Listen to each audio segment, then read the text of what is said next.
नमस्कार दोस्तों, आपका स्वागत है आपके अपने चैनल रिया स्टोरी टेलिंग में। तो दोस्तों, मुगल काल से ही देश में सांप्रदायिक तनाव की स्थिति बनी हुई है। धर्म और संप्रदाय के नाम पर लोगों को आपस में खूब लड़ाया जाता है। पहले राजा हुआ करते थे, फिर अंग्रेज हुए और अब राजनीतिक दल एवं राजनेता स्वयं जातिवाद के प्रतीक बन गए हैं। ऐसे तनाव भरे माहौल को हटाने के लिए समय समय पर कई संत हुए हैं, जिनमें से एक थे संत कबीर। लेकिन एक ऐसा प्रश्न जो संत कबीर के बारे में हम सबके मन में उठता है कि वो किस धर्म से ताल्लुकात रखते थे, मतलब कि वह हिंदू थे या मुसलमान। तो आइए सब जानने की कोशिश करते हैं और चलते हैं कहानियों की दुनिया में।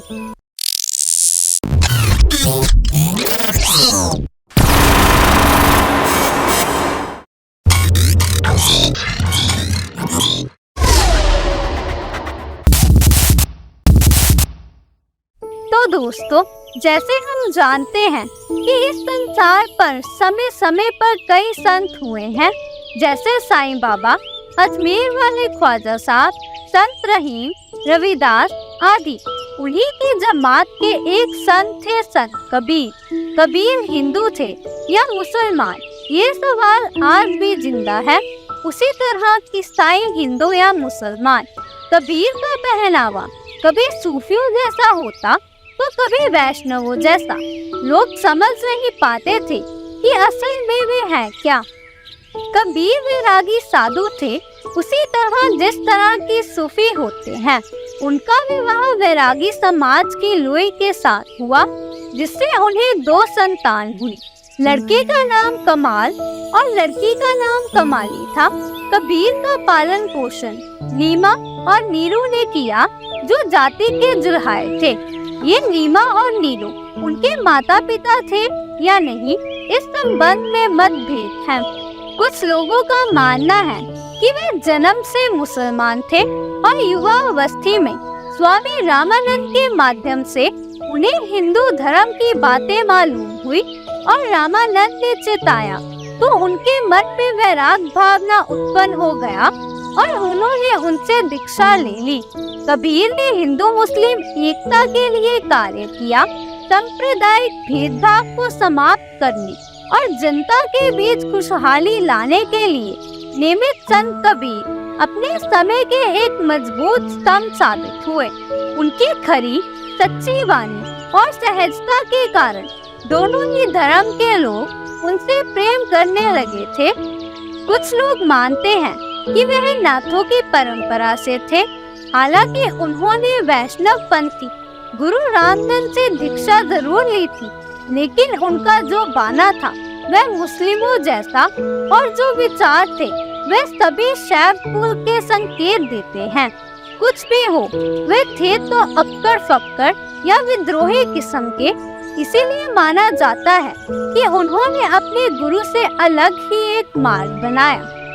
ऐसी मान्यता है कि काशी में देह त्यागने वाला स्वर्ग और मगहर में देह त्यागने वाला नरक जाता है। कबीर जीवन भर काशी में रहे, लेकिन कबीर ने काशी के पास मगहर में देह त्याग दी। ऐसी मान्यता है कि मृत्यु के बाद उनके शव को लेकर विवाद उत्पन्न हो गया था। हिंदू कहते थे कि उनका अंतिम संस्कार हिंदू रीति से होना चाहिए और मुस्लिम कहते थे कि मुस्लिम रीति से।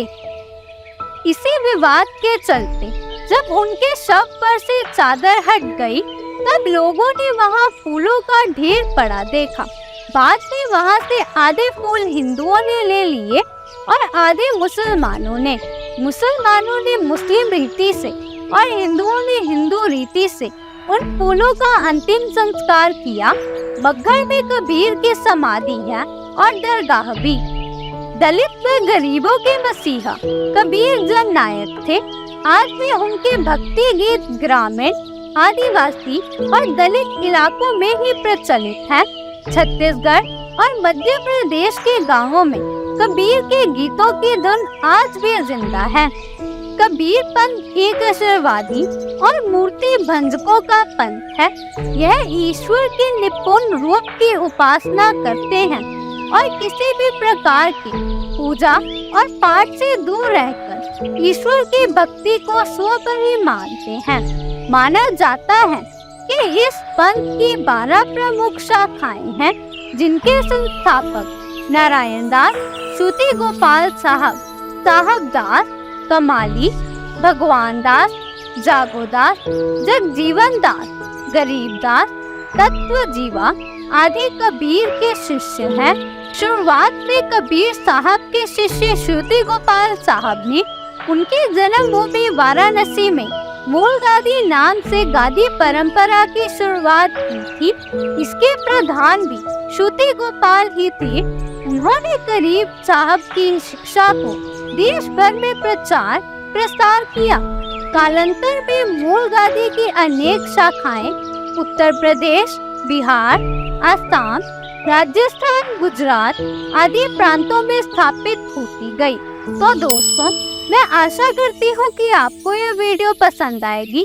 वीडियो अच्छी लगे तो लाइक करना, चैनल को सब्सक्राइब करना और अपने दोस्तों और रिश्तेदारों के साथ शेयर करना। तो मिलते हैं अगली वीडियो में। तब तक के लिए नमस्कार, आदाब, सत श्री अकाल, गुड बाय, जय जवान जय किसान।